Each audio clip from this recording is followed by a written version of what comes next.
કે સારું દરેક લખાણ એમાં લેખકની ઓટોબાયોગ્રાફીના ટુકડા હોય જ છે. એટલે આ તમામ પાત્રો મારી નજીક જ છે. આ બધા મને ક્યાંક મળેલા છે, અથવા હું જીવી છું, અથવા હું એમને બહુ નજીકથી ઓળખું છું. જેમ કે નેહા, મારા એક દોસ્ત છે નિશિતભાઈ, એ મને હંમેશા SMS લખે તો મને એવું લખે છે કે ડિયર નેહા, બહુ સારા મૂડમાં હોય તો. એટલે ડિપેન્ડ્સ, બધા જ મારી નજીક છે, એમાંથી કોઈ મારી દૂર નથી એવું મારે સ્વીકારવું જોઈએ. પણ very important character that I have always adored and I have always loved and I have always looked upon and I have always seen very high is Draupadi. મને હંમેશા એવું લાગ્યું છે કે દ્રૌપદી વિશે હજી જેટલું હું વાંચી શકું, હજી જેટલું હું જાણી શકું, હજી ક્યાંયથી પણ મને કંઈ મળે તો મારે વાંચવું છે. એટલા માટે કદાચ કે એ એક સ્ત્રીમાં બહુ જ બધી સ્ત્રીઓ છે. She is a multiple personality about lot of things. એટલે એનામાં સરેન્ડર પણ છે, એનામાં આગ પણ છે, એનામાં ઈમાનદારી પણ છે, એનામાં એક કટાક્ષ પણ છે, એનામાં આ પણ છે, એનામાં પેલું પણ છે, એનામાં ઝેર પણ છે, એનામાં તિરસ્કાર પણ છે. એક કમ્પ્લીટ પેકેજ છે સ્ત્રીનું. એ દુર્યોધનને એવું કહી શકે છે કે આંધળાના તો આંધળા જ હોય ને એમ. અને A at the same time એટલી શ્રદ્ધાથી હાથ ઊંચા કરી શકે છે કે આવશે ને પુરુષે મારા ચીર. અને બહુ ઇન્ટરેસ્ટિંગ વાત એ છે, તમે મહાભારત, આઈ વિશ કે દરેક માણસ એકવાર આખું મહાભારત વાંચે. એમાં જ્યારે વાળ પકડીને દુશાસન એને લઈ જાય છે, ત્યારે દ્રૌપદી તો હતપ્રભ છે. એને ખબર જ નથી કે એની સાથે શું થઈ રહ્યું છે. રડે છે, ધ્રુસકે ધ્રુસકે બૂમો પાડે છે, કરગરે છે. અને ત્યારે દુશાસન એને કહે છે કે બોલાવ તારા કૃષ્ણને, એ બચાવશે તને. આ કેટલી મોટી વાત છે એક નોવેલિસ્ટની, કે એ ભૂલી ગઈ છે કે મારે કોની મદદ માંગવાની છે. એને વિલન યાદ કરાવે છે કે બોલાવ તારા કૃષ્ણને, એ તને મદદ કરશે. ભલે કટાક્ષમાં કે છે, પણ એ એને યાદ કરાવે છે. એક નોવેલિસ્ટ તરીકે તમે જો મહાભારત વાંચો વારંવાર તો તમને સમજાય. એમણે પોતે જ કહ્યું છે આમ તો મહાભારત પૂરું થાય છે ત્યારે, કે જે અહીંયા છે તે ક્યાંય નથી, ને જે ક્યાંય નથી એ જ અહીંયા છે. So probably it is one of the best novels that I have ever read in my life. પણ Draupadi is one character that I would like to, હું કદાચ ફરી પણ લખું તો દ્રૌપદી વિશે હજી મને લાગે કે કંઈ લખવાનું રહી ગયું છે. અને બીજી નોવેલ્સમાંથી if I want to talk about, then મૌનરાગની Anjali is my favourite character which I want to write again and again and again about Anjali, which is very close to my heart. તારા વિનાના શહેરમાંની રાધિકા પણ મને બહુ ગમે છે. ફાધર ફિક્સેશનની કથા છે. એક છોકરી કોઈની સાથે સેટલ જ નથી થઈ શકતી કારણ કે એ એના પિતાને ચાહે છે subconsciously. Lot of characters that I have written, all are close. I can't. એક માને પોતાનું કયું સંતાન વધારે વાલું છે એવો સવાલ કંઈ બહુ એનો જવાબ અઘરો છે. જી, તમે બીજું કંઈ પૂછવાના હતા?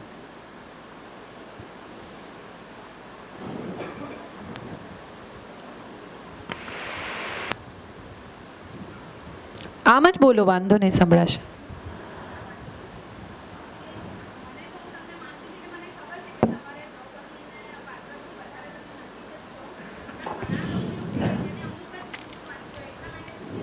જી જી.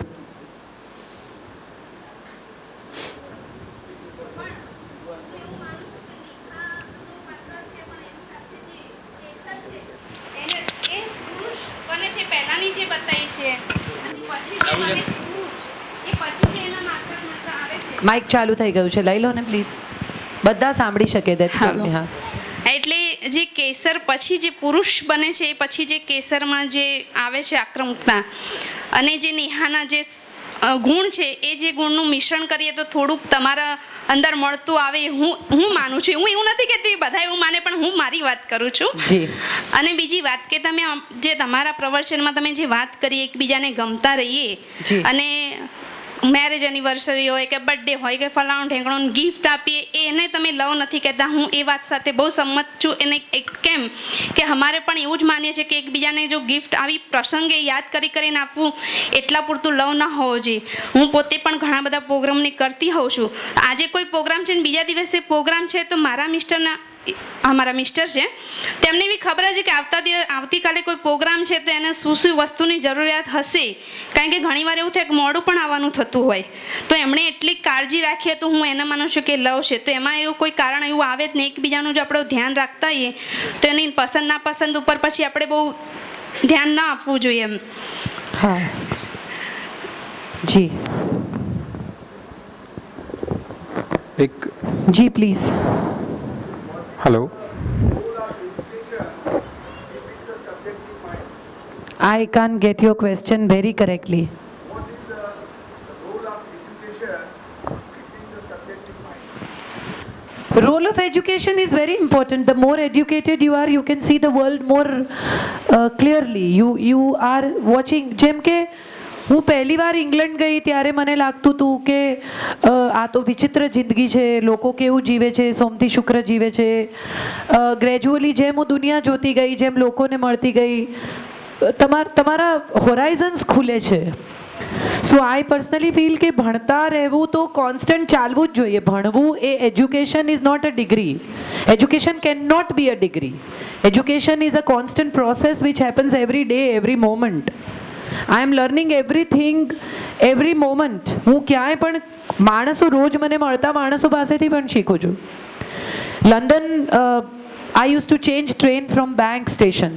I was working in London for a couple of months and I used to change train from Bank station. ત્યાં એક માણસ, he used to play saxophone. One nice African boy who used to play saxophone, and I had gone in a very, very bad frame of mind, kind of ran away from the situation that I was in, કે હું 3 મહિના જતી રહું, મારું મગજ ઠેકાણે આવે ત્યાં સુધી. એવી રીતે મેં આ કામ લીધેલું ને હું ચાલી ગયેલી. અને હું રોજ જાઉં, થોડી વાર ઊભી રહું. I use to stand there and he use to watch me, કે આ રોજ અહીંયા ઊભી રહીને સાંભળે છે. Saxophone is one of my favourite instruments. અને એક દિવસ he just asked me to come and dance with him. અને I was also surprised about myself. ભર બપોરે બેંક સ્ટેશન પર સબવેમાં I am dancing with him and I cried. અને હું માનું છું કે છેલ્લા 6 મહિનાથી જે હું નહોતી રડી શકી એ બધું જ એક સામટું હું ત્યાં રડી. અને એ પછી હું જ્યારે આવવાની હતી ત્યારે હું એને મળવા ગઈ and he hugged me without knowing me, this man. અને હું જ્યારે આવવાની હતી ત્યારે હું એને મળવા ગઈ ત્યારે એણે મને મારું નામ પહેલી વાર પૂછ્યું. So I said Kajal and he said my name is Karl. You spell it with C, it sounds K. You spell it with K, it sounds K. Life is like this. એ શું સમજ્યો હશે મારા રુદનમાંથી મને નથી ખબર, પણ એણે મને બહુ સરસ કહ્યું કે તમે સી લખો કે કે લખો એનો સાઉન્ડ સેમ આવે છે. This is life. અને આ મારું એજ્યુકેશન છે. So I think everything that you go through in life teaches you. એક બહુ સરસ લાઈન છે કે when you lose, don't lose a lesson. So let's educate ourselves every day. Not stick to degrees as far as education is concerned. This is what I think. અને અહીંયા હું જે કંઈ કહું છું એ મારા અભિપ્રાય છે. જરૂરી નથી કે આ ફાઇનલ છે. એની આગળ ઘણા અભિપ્રાયો હશે જ અને હોવા જોઈએ. Hello ma'am. हेलो. યા એકબીજાને ગમતા રહીએ. પ્રોફેશનલ લાઈફ સુધીનું બહુ સારો સપોર્ટ રહ્યો છે. ડગલે ને પગલે અત્યાર સુધીની લાઈફ બહુ સરસ ગઈ છે. પણ જ્યારે એક પત્ની તરીકે, કે જ્યારે એની સાથે એક બાળકો હોય છે, એની સાથે સાસુ હોય છે, સસરા હોય છે, વત્તા નણદ, નણદોઈ, જેઠ, જેઠાણી, બધા જ ઇન્ક્લુડિંગ હોય છે, સરાઉન્ડિંગ હોય છે ફિમેલ જ્યારે. અને ત્યારે એનામાં એક પણ એવી આવે છે કે જ્યારે બાળકોના ઉછેરનો પ્રશ્ન આવે, એ જ્યારે બાળકનો ઉછેર કરતી હોય એ વખતે એવું થાય કે ટીવી એની 50% મમ્મીની જગ્યા લઈ લે છે. બિકોઝ મમ્મી વર્કિંગ લેડી છે, ટાઈમ એને પૂરતો સ્પેન્ડ કરી શકતી નથી. જ્યારે તમે કહો છો કે 8 to 11 PM જ્યારે ટીવી ઘરમાં ચાલુ હોય ત્યારે સાસુઓની સિરિયલ, કે અત્યારે કિડ્સનું તો એ વખતે બહુ ઓછું આવતું હોય છે, અને આવતું હોય તો એ ચેનલ સ્કીપ થઈ જાય છે. બાળકો ક્યાં તો જોવે છે તો કાર્ટૂન જોવે છે. દેન ત્યારે આપણે ઘરમાં 3 જનરેશન ભેગી થાય છે, કે સાસુ છે કે એજેડ છે એ જ્યારે ઓલ્ડ જનરેશનમાં આવે છે, પેરેન્ટ્સ છે તો કરંટમાં આવે છે, અને બાળકો એનાથી ઓવર, તમે કહ્યું કે બાળકો આપણા કરતાં એક સ્ટેપ વધારે આગળ હોય છે. ત્યારે how to manage it. A critical condition એવી હોય છે કે બાળકોને કેવી રીતે કંટ્રોલ કરવા. હાઉ ટુ કંટ્રોલ શબ્દ જ ખોટો. That means control. એ જ કહું છું કે કંટ્રોલ ખોટું બોલે ગયું, પણ how to self respect him or her, see how to manage they. મારા ઘરમાં પણ ટીવી છે. મારો દીકરો નાનો હતો ને ત્યારે મેં એવો ટાઈમિંગ સેટ કરેલો, ત્યારે હું કામ નહોતી કરતી, પણ મેં એવો ટાઈમિંગ સેટ કરેલો કે જેવી સિરિયલો શરૂ થાય ને એટલે અમે 2 જણા સ્પેલોફન રમીએ, અમે 2 જણા ડ્રોઈંગ કરીએ, ટીવી એનું કામ કરે. મારો દીકરો ધીરે ધીરે હવે એ લેવલમાં છે કે ટીવી ચાલતું હોય કે ના ચાલતું એને ફરક નથી પડતો. આમાં પ્રોબ્લેમ એ થાય છે કે મમ્મીને પણ ટીવી જોવું હોય છે. નો, એક તમારી વાત નથી, તમે જેનેરિક સવાલ પૂછ્યો, હું જેનેરિક જવાબ આપું છું. મમ્મી પણ ટીવી જોવા માંગતી હોય છે, એને પણ એવું હોય છે કે કામ કરીને આખો દિવસ આવ્યા પછી મોટા ભાગની પત્નીઓ અથવા માં એવું રિએક્ટ થાય છે કે મારે એને શું કામ રાખવાનું, તમે કોઈ રાખતા જ નથી. પણ બાય ચોઇસ જ્યારે તમને બાળક હોય ત્યારે તમારો વધારાનો તમામ સમય તમારું બાળક ડિઝર્વ કરે છે એવી માન્યતા સાથે એનો ઉછેર થવો જોઈએ. તમારી ચીડ કાઢવાનું સાધન નથી એ, જે મોટા ભાગની મમ્મીઓ નથી સમજતી.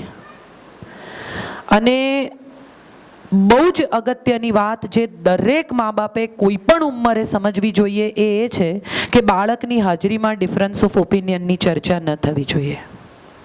તમે જે પણ માનતા હો એ બધાની ચર્ચા એની ગેરહાજરીમાં થવી જોઈએ. મમ્મી એમ કહ્યું કે ચોકલેટ જમતા પહેલાં નહીં ખાવાની, એનો અર્થ એમ થયો કે હવે અત્યારે તો જમતા પહેલાં નહીં જ ખાવાની, ખાવી હોય તો કાલે હવે હું તને ખવડાવીશ. પણ આપણા મોટા ભાગના ઘરોમાં, ખાસ કરીને ગુજરાતી ઘરોમાં, દાદી અથવા father somebody rises and says બિચારાને ખાવા દે ને, એટલે બાળકને એવું સમજાઈ જાય છે કે ઘરમાં એક વકીલ છે અને આ વકીલનો ઉપયોગ કેવી રીતે કરવો એ એને આવડે છે. નથી જવાનું એવું માએ કહ્યું તો કદાચ ન પણ ગમ્યું હોય તો એકવાર તો એ નિર્ણય સ્વીકારાય જ જવો જોઈએ. મા બાપ, દાદા દાદી કોઈ પણ સંતાનનું ભલું નથી ઈચ્છતા એવું તો છે જ નહીં, પણ અંગત ડિફરન્સ ઓફ ઓપિનિયનમાં બાળક ફૂટબોલ બને છે મોટા ભાગના ઘરોમાં, અને એને ઈગો પ્રોબ્લેમ બનાવવામાં આવે છે. અને આ બહુ જ દુર્ભાગ્યની વાત છે, પણ આમાં કંઈ થઈ શકતું નથી સિવાય કે બધા અગ્રી કરે. જો વહુ એમ કે સાસુને કે મારું બાળક છે, please let me handle it, તો એમને ખરાબ લાગે છે. એટલે એની ગેરહાજરીમાં માં જ્યારે ન હોય ત્યારે દાદી એમ કહે છે કે પછી તારી મમ્મી આવીને મને વળશે. આ હું ફેસ કરું છું. કેટલા બધા લોકો આ ફરિયાદ મારી પાસે લઈને આવે છે and I am listening to this, but I feel કે ઘરના લોકોએ યુનેનિમસલી બેસીને ચર્ચા કરવી જોઈએ અને બાળકના ભવિષ્યને નજર સામે રાખવું જોઈએ, નહીં કે અંગત મતભેદોને. એવું જો થઈ શકે તો હું માનું છું કે એક શ્રેષ્ઠ ઉછેર તમારી પાસે આવી શકે. અને બીજું કે બાળકનો ઉછેર એ ફૂલ ટાઈમ જોબ છે. કોઈ પણ એમ કહેતું હોય કે હું મારા બાળકને 2 કલાક આપું છું દિવસના અને મારું જોબ પૂરી થઈ જાય છે, તો એવું નથી. ફાધર્સ ટાઈમ નથી આપી શકતા માટે વસ્તુઓ આપે છે, બાળક થિંગ્સ બાર્ટર કરતા શીખી જાય છે. બહુ બધા પ્રશ્નો છે. ઉછેર વિશે તો એક આખું સેશન થઈ શકે, so let's not get into that. But I personally feel કે બાળ ઉછેર વિશે ઘરમાં ખુલ્લા દિલે ચર્ચા થવી જોઈએ અને એની ગેરહાજરીમાં થવી જોઈએ, અને જેને જે કહેવું હોય તે કહેવાની છૂટ હોવી જોઈએ. ડરીને બચ્ચું મોટું ન થઈ શકે. એક સારો નાગરિક મોટો કરવો બહુ અઘરો છે. નૈતિક અહીંયા છે નૈતિકભાઈ. નૈતિક okay tail.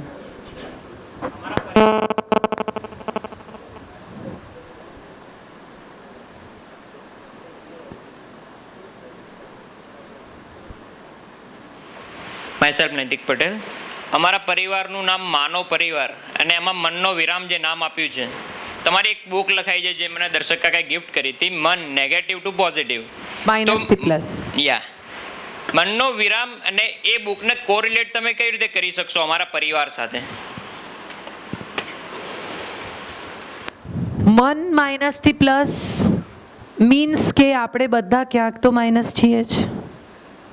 We all need some support, some kind of change, little bit, કોઈ બહુ. અને મનનો વિરામ એવી વસ્તુ છે કે મન શાંત થાય તો જ ચેન્જ આવી શકે. ઉકળતા પાણીમાં પ્રતિબિંબ દેખાતું નથી. ગેસ બંધ કરો, જરા ઠંડુ થાય તો દેખાય કે કેટલું છે સપાટી. એટલે થોડી વાર વિરામ કરીને, સ્ટોપ કરીને, ઇફ યુ કેન, તમારે પૂછવું બી હોય કે દિશા કઈ છે તો ગાડી ઊભી રાખવી પડે છે. આપણે ત્યાં હજી જીપીએસ નથી.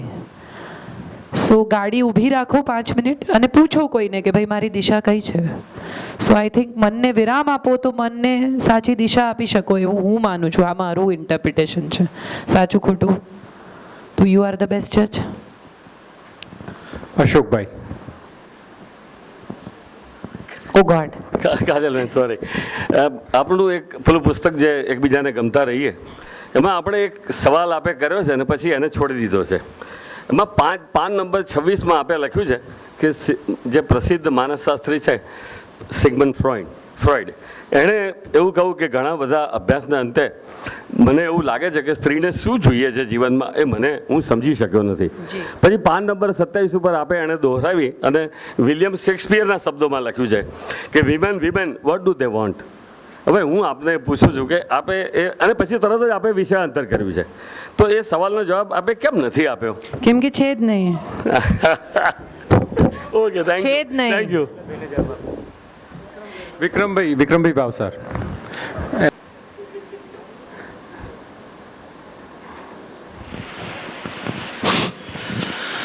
ગમતા રહેવા માટે સ્ત્રીને શું જોઈએ એનો હું જવાબ આપી દઉં. પ્લીઝ આપી દો. એકદમ ભયંકર ટીપ છે. પ્લીઝ. તમારી પાસે 2 પેન્ટ હોય, એક ધોવા નાખ્યું હોય, છતાં પૂછી લેવું કયું પહેરું.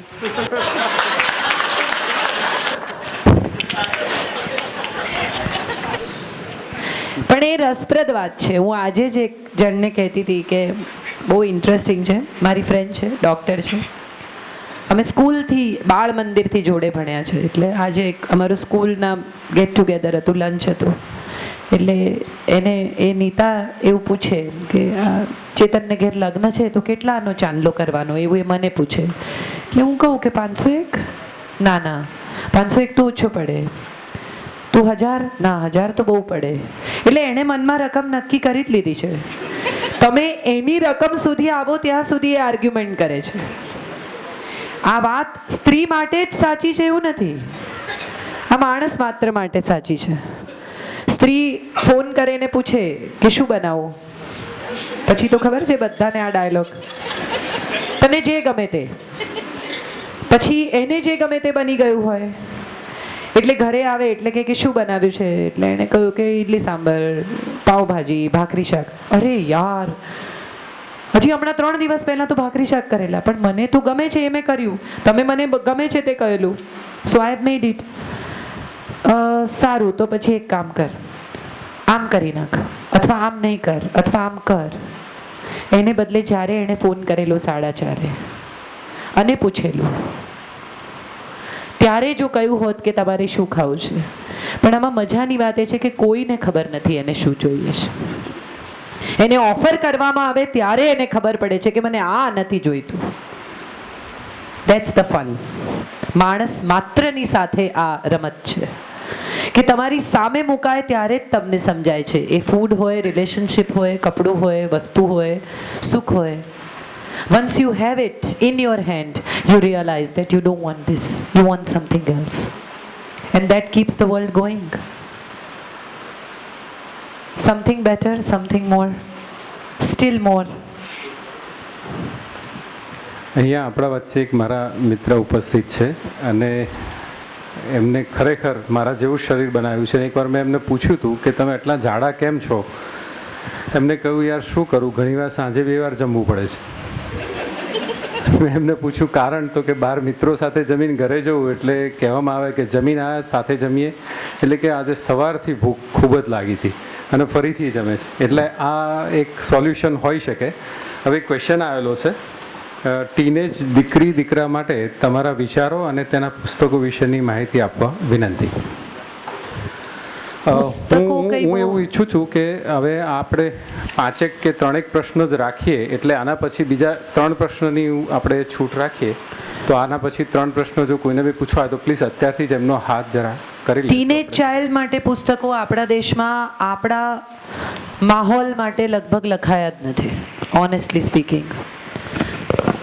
આપણી પાસે જે છે તે પરદેશી સાહિત્ય છે જેને પરદેશના ટીનેજ બાળક સાથે નિસ્બત છે, હિન્દુસ્તાની બાળક સાથે કોઈ સંબંધ જ નથી.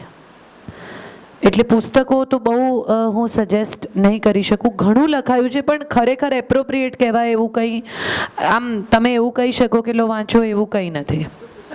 અને બીજી વસ્તુ કે તમારા ટીનેજ બાળકને એક બહુ સરસ એડ હું હિન્દુસ્તાન થોમ્સનમાં કામ કરતી હતી ત્યારે મેં લખેલી. સરસ એટલા માટે કહું છું કે મને એ લાઈન બહુ ગમે છે કે તમારો વર્તાવ એવો હોવો જોઈએ તમારા બાળક સાથે જેવો તમે એની શરદી સાથે રાખો છો. મક્કમ અને માયાળું.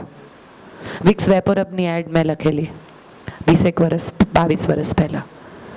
અને હું માનું છું કે આ એટીટ્યૂડ જો આપણે રાખી શકીએ તો આ બે જ શબ્દોમાં બધું આવી જાય છે.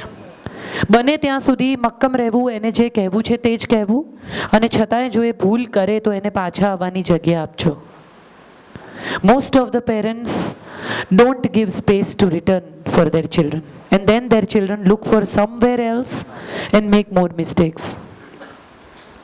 I think એક પુસ્તક મેં દીકરી માટે લખ્યું છે, જો કોઈને વાંચવું હોય તો વાલી આસ્થા, which is father's letter to daughter from 7 years to 25 years.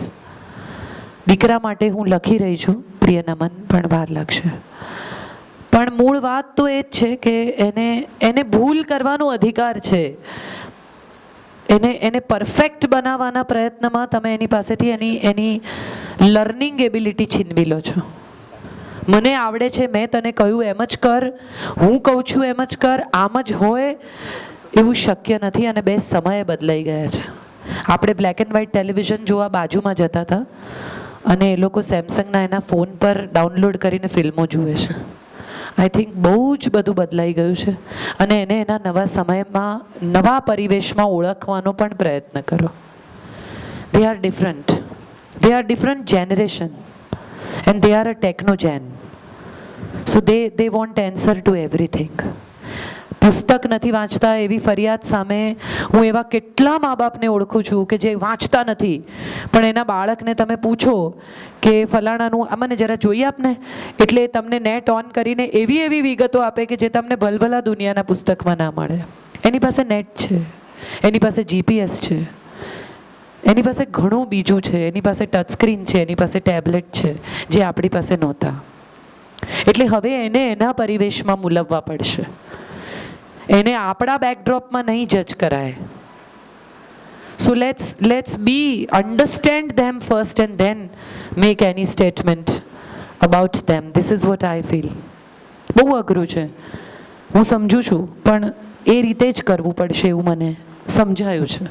મારો દીકરો જ મને કહે છે લાવ તને સમજ નહીં પડે. એટલે મને ઘણી વાર એવું થાય છે કે હા નહીં પડે કદાચ, કે તું શું છે, પણ હસી શકાય જો એની સાથે. તો હું માનું છું કે બહુ જોકમાં પણ ઘણું બધું કહી શકાતું હોય છે. એક છોકરી સાથે બહુ SMS પર ચેટિંગ કરતો હતો. એટલે એક દિવસ મેં એને કહ્યું, મેં કીધું તને શું આનામાં આટલો બધો રસ પડે છે? તો કે રસ કંઈ નથી પડતો, હું તો ટાઈમ પાસ કરું છું. And I was shocked to look at him કે દિવસના 3-3.5 કલાક તો એ ઓછામાં ઓછા એની પાછળ વાપરતો જ હશે. એટલે મેં કહું આટલું બધું ટાઈમપાસ કેમ કરે છે? તારી પાસે ટાઈમ છે આવો બગાડવાનો? તો કે હું બગાડતો નથી, હું મજા કરું છું. આ એની મજાની વ્યાખ્યા છે. Maybe I don't like it, maybe I think કે 3.5 કલાક વધારે પ્રોડક્ટિવલી વાપરી શકાય, પણ આ મારી માન્યતા છે. So let us talk about it and tell him કે આ 3.5 કલાકમાં તું શું બીજું કરી શકે. જો these are the options available. આપણે બહાર ખાવા જતા હતા ત્યારે ઇડલી પાવભાજી સિવાય બીજું કંઈ બહુ ખાસ અવેલેબલ નહોતું. આજે થાઈ, મેક્સિકન, લેબનન, એની પાસે ચોઈસ જ કેટલી બધી છે. આખી ચોઈસની જનરેશન છે. બ્રાન્ડ્સ અવેલેબલ છે એને. આપણે માટે ફોરેનથી કોઈ કશું લાવે તો એ કેટલું મહત્વનું હતું. એ લોકોને બધી બ્રાન્ડ્સ અહીંયા અવેલેબલ છે. એ લોકોને એમને માટે દુનિયા સમેટાઈ ગઈ છે, નાની થઈ ગઈ છે. કમ્યુનિકેશનના સાધનો બહુ છે પણ કમ્યુનિકેશન નથી થતું ઘરમાં. So I think all we need to do is talk to them, be with them. મા બાપ પણ બિઝી છે હવે તો. એમને પાર્ટીઝ છે, એમને સોશિયલ્સ છે, એમને ફલાણું છે, એમને ઢીકણું. He is on his own. That's what I listen to them and I always feel કે no, they are not on their own. And if they are on their own then let them take their wrong decisions also. પણ એવું નથી, આપણે કન્વિનિયન્ટલી control કરવા છે અને કન્વિનિયન્ટલી છોડવા છે. એવું તો નહીં થાય. સ્વીકારી લો કે એવું નહીં થાય. આ તરફ કે પેલી તરફ કોલ તો લેવો પડશે મા બાપ તરીકે. મિત્રો, આજના જે પ્રોગ્રામના સ્પોન્સર છે ડૉક્ટર વ્યોમેશ શાહ, એમના માટે બે નાના સેન્ટેન્સ અથવા તો નાની વાત મારે કરવી છે. વ્યોમેશભાઈને હું ઘણા વર્ષોથી ઓળખું છું અને એક અદ્ભુત વ્યક્તિ મારી દ્રષ્ટિએ કહી શકાય. મેં ઘણી વખત એમની સાથે હું કોમર્શિયલી એટેચ છું, પ્રોફેશનલી એટેચ છું. હું એમના દવાખાનામાં ગયો હોઉં, કોઈ નાના મોટી વાતની અમારી ચર્ચા ચાલતી હોય અને કોઈ પેશન્ટ આવ્યું હોય અને એનું બહુ મોટું ઓપરેશન હોય, તો ડૉક્ટર સાહેબ જ્યારે વાત કરે ત્યારે પેશન્ટ કહે કે અમારી પાસે પૈસા નથી, કે પ્રશ્ન છોડ દો, આ બાઈ મરી જશે, આપણે ઓપરેશન કરી લઈએ. અને સામેથી પેશન્ટ કહે દવાનાય પૈસા નથી, કે એ થઈ જશે. થોડી વાર પછી અમારું વાત ચાલતી હોય ને અડધો કલાકમાં એના રિલેટિવ્સ અંદર આવે અને એમ કે સાહેબ રાતના કે કાલે રાતના જવું હોય તો અમારે વાહનની વ્યવસ્થા નથી. તો એ વખતે 108 નથી, 108. તો વ્યોમેશ એવું કહેતા હતા કે એ બી થઈ જશે. આવા એક વિશિષ્ટ વ્યક્તિ આપણા વચ્ચે ઉપસ્થિત છે. હું ઈચ્છું કે આપણે બધા આપણા સ્થાન પર ઊભા થઈને એમને અભિનંદન આપીએ. He is a wonderful man. અને હું ઈચ્છું કે ડૉક્ટર વ્યોમેશ શાહ આપણા વચ્ચે આવું અદ્ભુત કાર્ય વર્ષોના વર્ષો કરતા રહે. Thank you very much sir. Thank you very much. Mohammed Rafi સાહેબનો એક શ્રદ્ધાંજલિ કાર્યક્રમ પાટણમાં એવરી યર થાય છે. એમના છેલ્લા 5 વર્ષથી કોન્સ્ટન્ટ એ પોતે સ્પોન્સર છે. મને એવું સમય હું માનું છું કે એમની પાસે એટલો સમય નથી કે આવી રીતે આવીને બેસી શકે, છતાં પણ હી ઇઝ ઓલવેઝ ટેલિંગ કે ભાઈ ના, આ પ્રોગ્રામ થવો જ જોઈએ અને કોઈ પણ ખર્ચ થાય તો મારી પાસે તમારે લઈ લેવાનો. He is always telling. So thank you very much sir. Thank you. Rafi સાહેબની એક સરસ વાત, આઈ વિલ ઇન્ટરપ્ટ. એક પેપરમાં એક ડિબેટ કોઈકે ચાલુ કરેલી કે કિશોર કુમાર બેટર છે કે રફી બેટર છે, અને થોડો વખત ચાલી પછી રફી સાહેબે એ મેગેઝિનને કાગળ લખેલો અને એમણે એવું કહેલું કે આ ડિબેટ બંધ કરો, કારણ કે કિશોરદા એની ડે મારાથી સારું ગાય છે. He was senior, he was always successful, and still he had the modesty to write this to the magazine. અને એમના હેન્ડરાઇટિંગમાં પ્રગટ થયેલો કાગળ, મેગેઝિનનું નામ હું ભૂલી ગઈ છું, but this is what his modesty was all about. એ એમના આઈ થિંક સ્ટારડસ્ટમાં, I don't remember the magazine's name, પણ એમણે હસ્તાક્ષરથી કાગળ, એટલે ડિક્ટેટ કરીને નહીં, એમણે પોતાના હસ્તાક્ષરમાં કાગળ લખેલો કે આ ડિબેટ બંધ કરો. રફી સાહેબની જ્યારે વાત આવી છે ત્યારે હવે એમની મોડેસ્ટીની બીજી પણ આપને વાત કરું. દેવાનંદ જ્યારે ગુજરી ગયા અને જ્યારે પણ એની પહેલાં પણ જ્યારે પણ એ પોતાના ગીતોની વાત કરતા ત્યારે રફી સાહેબનું નામ ન લેતા, અને જ્યારે એમના બધા જ ગીતો રફી સાહેબે જ ગાયા છે અને સૌથી લોકપ્રિય ગીતો પણ રફી સાહેબના જ થયા છે, અને દેવાનંદની બધી જ ફિલ્મો રફી સાહેબના ગીતોના કારણે ચાલી છે. એ પણ હકીકત છે. પણ વાત એવી છે કે એ બંને વચ્ચે અબોલા હતા, અને એ અબોલા શાના કારણે હતા એ આખું બોલિવૂડ એટલે ફિલ્મી દુનિયા આજે પણ જાણતું નથી અને આપણે પણ જાણતા નથી. બે જણા સજ્જનો એટલા ખાનદાન રહ્યા કે દેવાનંદ મરી ગયો ત્યાં સુધી અને રફી સાહેબ જ્યાં સુધી મૃત્યુ પામ્યા ત્યાં સુધી બંને જણાએ એકબીજા માટે ઘસાતું નથી બોલ્યા. નામ તો નથી જ દીધું, પણ ઘસાતું પણ એ લોકો નથી બોલ્યા. એટલે આપણને એ વાત આપણે હજી પણ વંચિત રહ્યા છીએ કે એમને શાના કારણે અબોલા હતા અને એ બેને કેમ નહોતું બનતું. દેવાનંદ જ્યારે ગુજરી ગયા એની પહેલાં ઘણી બધી વાતો એમના વિશે પ્રસારિત થઈ છે, પણ આપ જોજો કે એમણે રફી સાહેબ વિશે લતા મંગેશકર માટે બોલ્યા હશે, પણ રફી સાહેબ માટે એ ક્યારેય નથી બોલ્યા, કશું જ નથી બોલ્યા. તો આ એમની ખાનદાની અને જે મોડેસ્ટીની જે વાત કરી એ વાતને હું અનુમોદન આપું છું. Thank you. મેડમ નમસ્કાર. માય સેલ્ફ કમલેશ સ્વામી. બે પાત્ર જ્યારે પ્રેમ શયનખંડમાં કરે છે અને ઝઘડો જાહેરમાં કરે છે આનાથી બાળ માનસ પર થતી અસરો. મેં કહ્યું ને કે ડિફરન્સ ઓફ ઓપિનિયન તો બાળકની સામે ન જ આવવા જોઈએ. અને બીજું કે આપણા દેશનું કલ્ચર નથી, કદાચ બરાબર છે, હું સ્વીકારું છું, પણ મા બાપ એકબીજાને સ્પર્શે કે વહાલ કરે એમાં હું નથી માનતી કે ક્યાંય પણ કોઈ છોછ રાખવા જેવો છે. બાળકને એવું સમજાય કે મારા મા બાપ એકબીજાને ચાહે છે તો એની સિક્યોરિટી વધે જ છે. એને હંમેશા એવું લાગે છે કે મને કોઈ તકલીફ નહીં પડે કારણ કે મારા માતા પિતા એકબીજાને ચાહે છે. અને હું માનું છું કે વહાલ કરતાં શીખવવાનું તો આપણે બધાએ જ શીખવું પડે એવું છે કે એક્સપ્રેશન તો બધાને જ અઘરું છે. આપણે બહુ આરામથી એવું કહી દઈએ છીએ કે અક્કલ નથી, આવડતું નથી, સમજ નથી પડતી, આવી છે, ફલાણું છે, અથવા આવા છો તેવા છો, પણ આપણે ક્યારેય બાળકની હાજરીમાં આપણા હસબન્ડને એવું નથી કહેતા કે તમે આવી રીતે વર્ત્યા મને બહુ ગમ્યું, તારા પપ્પા મારું બહુ ધ્યાન રાખે છે.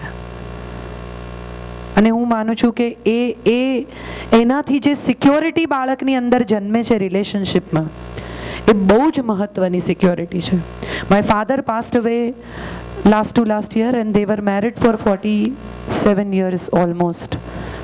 And my father every anniversary used to go himself get a card and flowers for my mom every year. એટલે સવારે જાતે જઈને દરેક વર્ષે ફૂલ કાર્ડ લઈ આવે, ગિફ્ટ લઈ આવે, વિશ કરે. મારી માની વર્ષગાંઠે અને મારી એ લોકોની એનિવર્સરી.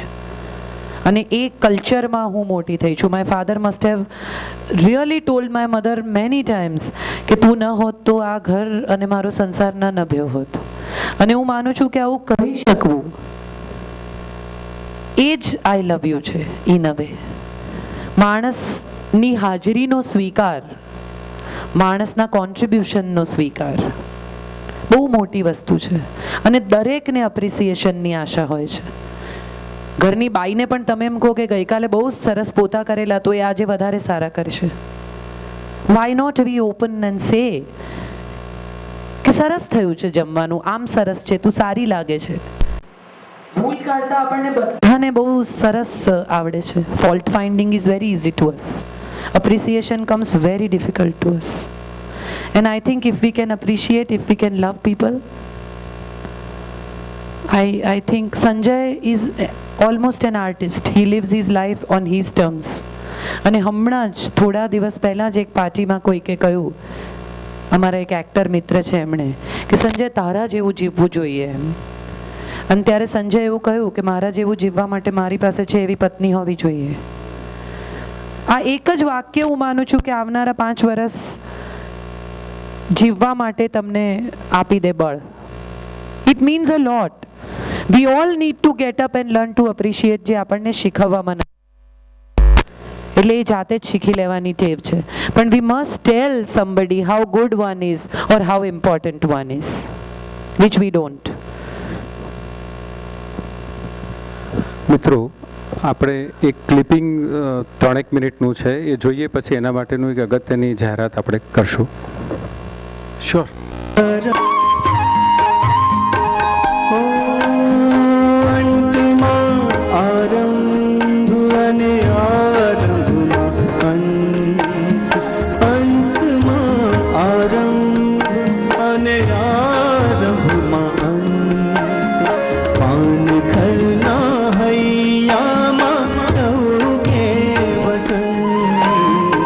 પાન ખરના હૈયામાં ચૌકે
વનમાં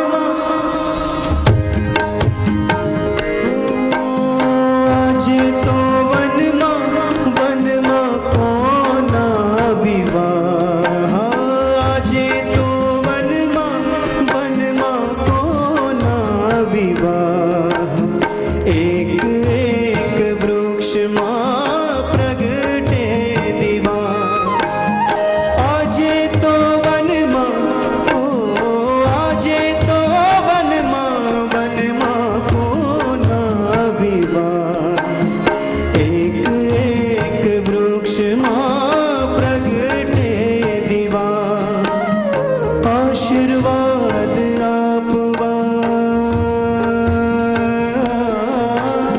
આશીર્વાદ આપવા આવે છે સંત આશીર્વાદ આપવા આવે છે સંત પાનખરના હૈયામાં ચૌકે વસંત અંતમાં આરંભ અને આરંભમાં અંત અંતમાં આરંભ અને આરંભમાં અંત પાનખરના હૈયામાં ચૌકે વસંત પાનખરના હૈયામાં ચૌકે વસંત પાનખરના હૈયામાં ચૌકે વસંત સેટ થાય તો પાર્થિવ ગોહિલ એ આપણા વચ્ચે ઉપસ્થિત થવાના છે અને એમને ઘણા ઉમદા ગીતો ગુજરાતીમાં અને હિન્દીમાં પણ ગાયેલા છે. મિત્રો, એક નમ્ર રિક્વેસ્ટ છે કે આપના કેવાયમ્સના ફોર્મ્સ અને જો સભ્ય ફી 5000 રૂપીઝ જે આપણે વાર્ષિક નક્કી કરેલી છે એ within this 1 month or 2 month આપ પ્લીઝ જમા કરાવજો, કારણ કે હવે પછીના જે બધા જ પ્રોગ્રામ્સ છે એ કમિટીમાં એવો નિર્ણય લેવાયો છે કે જે લોકોએ આની અંદર મેમ્બરશિપની ફી આપી છે એમને અને એમના રિલેટિવ્સને માટે પાસીસ અપાશે. માટે એક નમ્ર રિક્વેસ્ટ છે કે વિધિન ધીસ 2 મંથ આપ પ્લીઝ આપની મેમ્બરશિપ રજિસ્ટર્ડ કરાવજો, જેથી કરીને આવા પછીના જેટલા બી સારા પ્રોગ્રામ્સ થાય તેમાં આપ સર્વે ઉપસ્થિત રહો તેવી અમારી સભ્યોની ઈચ્છા છે.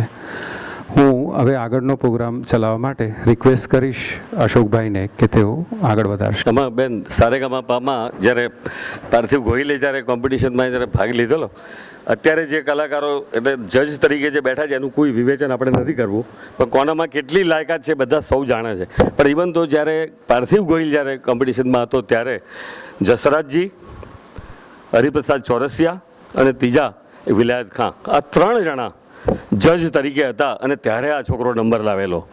અનુ મલિક અને એ બધી વાત આપણે નથી કરતા, પણ એ ખેરખાઓ ક્લાસિકલ મ્યુઝિકના એ લોકો હાજર હતા અને એમની હાજરીમાં આ કોમ્પિટિશન થયેલી અને પાર્થિવ ગોહિલને નંબર મળેલો. જોકે એનાથી એક ચડિયાતો છોકરો મોહમ્મદ વકીલ નામનો જયપુરનો છોકરો હતો, એ નંબર લઈ ગયેલો અને આનો નંબર બીજો આવેલો. આટલું મને સારેગામામાં યાદ છે. એ વખતે સોનુ નિગમ એનું સંચાલન કરતા. અચ્છા, હવે પછીનો જે કાર્યક્રમ કંઈ નથી, આભાર વિધિ કરવાની છે અને તે મનીષભાઈ પ્રજાપતિ કરશે. કાજલબેન, તમારા માટે 2 પંક્તિ જ મારે કહેવી છે, જે આપે નથી કહી તો હું કહી દઉં. તો રસ્મો અહીંની જુદી ને રિવાજ અહીંના નોખા, રસ્મો અહીંની જુદી ને રિવાજ અહીંના નોખા, અમારે તો શબ્દો જ બસ કંકુ ને ચોખા. આ કાજલબેનની વાત છે. ખંડેરિયાનો શેર છે. હવે ડૉક્ટર વિપુલભાઈ પ્રજાપતિ આભાર વિધિ કરશે.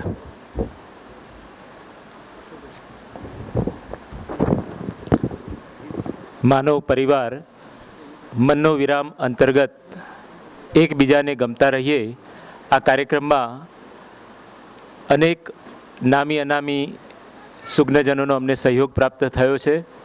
પરિવાર વતી સર્વેનો સહૃદય આભાર વ્યક્ત કરું છું.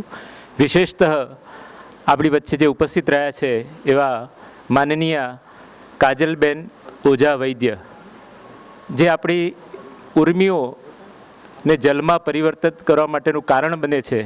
અને આપણે ત્યાં ખબર છે કે ઓઝા એ માનસિક કારણો દૂર કરે છે અને વૈદ્ય તનના કારણો દૂર કરે છે.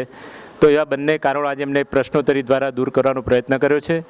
આપ અમારા માટે અહીંયા ભાવથી પધાર્યા, ખૂબ સુંદર રીતે પીરસ્યું, ખૂબ હૃદયપૂર્વક આભાર. પાટણ એ સાંસ્કૃતિક નગરી છે, જ્યારે પણ અમે યાદ કરીએ ત્યારે પુનઃ પધારજો. આજના સ્પોન્સર તરીકે જેમને સુંદર સહયોગ આપ્યો છે એવા ડૉક્ટર વ્યોમેશભાઈ શાહ સાહેબ અને એમના પરિવારજનોનો હૃદયપૂર્વક આભાર. શ્રી કેસી પટેલ સાહેબ, ડૉક્ટર બી એ પ્રજાપતિ સાહેબ, આ ઇવેન્ટના જે અમારી ટીમના જે વડા છે એવા માનનીય શ્રી હરેશભાઈ મોદી, આનંદભાઈ દાવડા, બહારગામથી પધારેલા કલા રસિકો અને મા પરિવારના સભ્યજનો, પાટણ નગરની કલા રસિક જનતા અને આ સુંદર કાર્યક્રમના આયોજન પાછળ જેમણે ખૂબ જહેમત ઉઠાવી છે એવા દર્શકભાઈની ઓફિસના જે સ્ટાફ મિત્રો છે, યુનિવર્સિટીના કર્મચારીઓ છે, એ સર્વેનો હું પરિવાર વતી આભાર વ્યક્ત કરું છું. અંતમાં એટલું કહીશ કે વાત જ્યારે સંબંધોની છે